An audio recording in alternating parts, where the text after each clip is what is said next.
जब भी हम भगवान शिव की कोई तस्वीर या मूर्ति देखते हैं, एक चीज है जो हमेशा ध्यान खींचती है, और वो है उनका नीलाकंठ।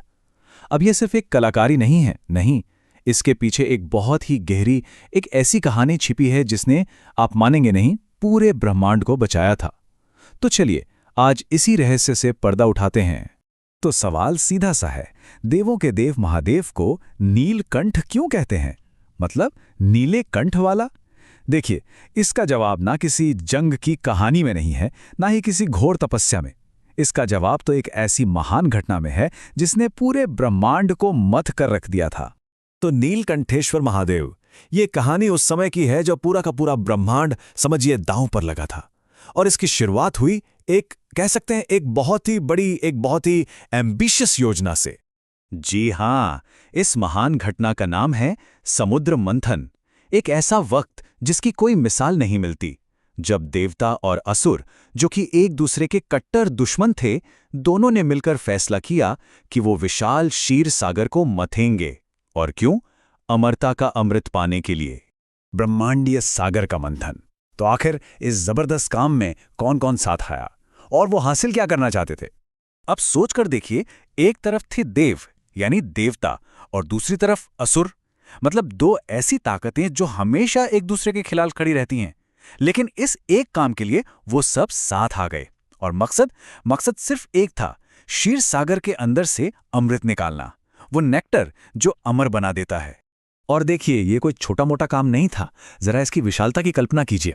मंदार पर्वत, पूरा का पूरा पहाड़, उसे बनाया गया मथनी, मतलब चर्निंग रॉड, और रस्सी बने खुद नागों के राजा वासुकी, और फिर देव और असुर दोनों तरफ से वासुकी को खींचकर उस महान सागर को मथने लगे। क्या नजारा होगा। तो अब शुरू हुआ ब्रह्मांड को नष्ट करने वाले विष का किस्सा। देखिए, मंथन से कई बेशकीमती दिव्य चीजें निकली, सब कुछ ठीक चल रहा था। लेकिन अमृत के बाहर आने से ठीक पहले समंदर से कुछ ऐसा निकला जिसकी किसी ने कल्पना भी नहीं की थी। कुछ इतना भयानक कि सब कुछ वहीं का वहीं रुक गया और पूरा ब्रह्मांड खतरे में पड़ गया। उस चीज का नाम था हलाहल, या फिर कालकूट। ये एक ऐसा जहर था, इतना घातक कि कहते हैं इसकी सिर्फ एक बूंद या इसका सिर्फ धुआं ही पूरी सृष्टि को, पूरे यूनिवर्स को खत्म कर सकता था। और हुआ भी यही। इसके निकलते ही इसकी गर्मी और धुएं से देव और असुर सबके सब मूर्छित होकर गिरने लगे। एक पल में सब कुछ खत्म होने की कगार पर आ गया। ना देवों में इतनी शक्ति थी, ना असुरों में, कि कोई भी इस महाविनाश को रोक पाए। हर तरफ बस खौफ था, हाहाकार था। और फिर आता है शिव का परम बलिदान। जब सबको लगा कि अब सब खत्म होने वाला है, तभी इस प्रलय को रोकने के लिए सिर्फ एक ही रास्ता दिखा।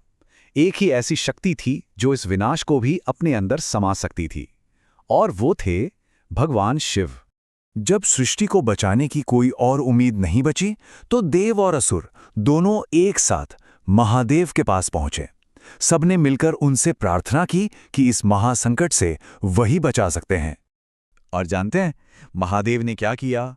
उन्होंने सभी जीवों पर अपनी करुणा दिखाई, अपनी कंपैशन दिखाई, और उन्होंने उस जहर को रोकने का फैसला किया। वो आगे आए, उन्होंने उस पूरे हलाहल विष को अपनी अंजुलि में लिया और उसे पी गए।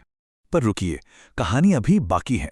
जैसे ही शिव ने उस विष को अपने मुंह में रखा, उनकी पत्नी देवी पार्वती ने एक बहुत जरूरी काम किया। उन्होंने फौरन आगे बढ़कर शिव का गला दबा दिया। क्यों? ताकि वो घातक जहर उनके शरीर में और नीचे ना जा पाए।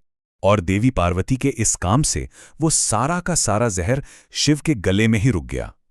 और उस जहर की शक्ति इतनी थी कि उसने शिव के कंठ को हमेशा के लिए गहरा नीला कर दिया। और बस उसी पल से महादेव को एक नया नाम मिला, नीलकंठ। संस्कृत में इसका सीधा सा मतलब है वो जिसका कंठ नीला है।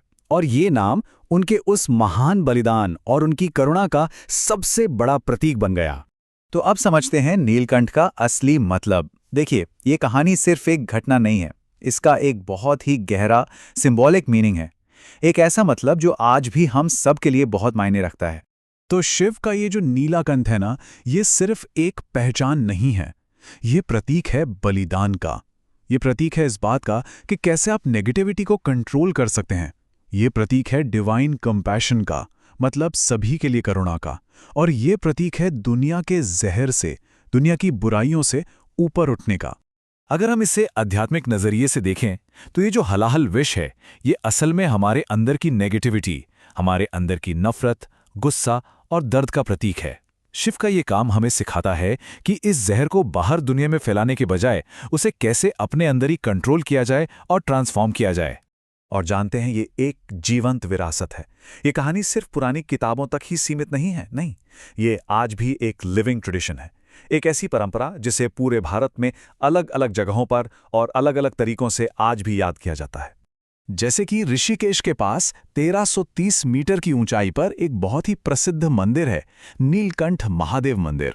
ऐसी मान्यता है कि यही वो जगह है जहां शिव ने उस विष को पिया था, और आज ये एक बहुत बड़ा तीर्थ स्थल है।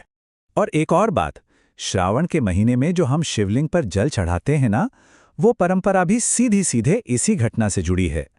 ऐसा माना जाता है कि ये जल चढ़ाना उस विष की गर्मी को शांत करने का एक तरीका है, और साथ ही उनके महान बलिदान के लिए अपना आभार जताने का एक तरीका भी है।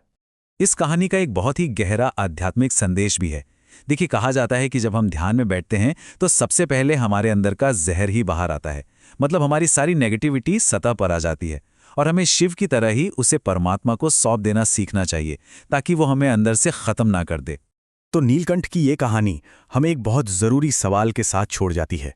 ये कहानी तो एक कॉस्मिक पॉइजन, एक ब्रह्मांडीय विष के बारे में थी, लेकिन हमारे अपने अंदर जो जहर है, हमारे मन में जो गुस्सा, जलन, डर का जहर है, उसका क्या? हम उसे कैसे संभालते हैं? ये एक ऐसा सवाल है जिस पर हम सभी को सोचना चाहिए।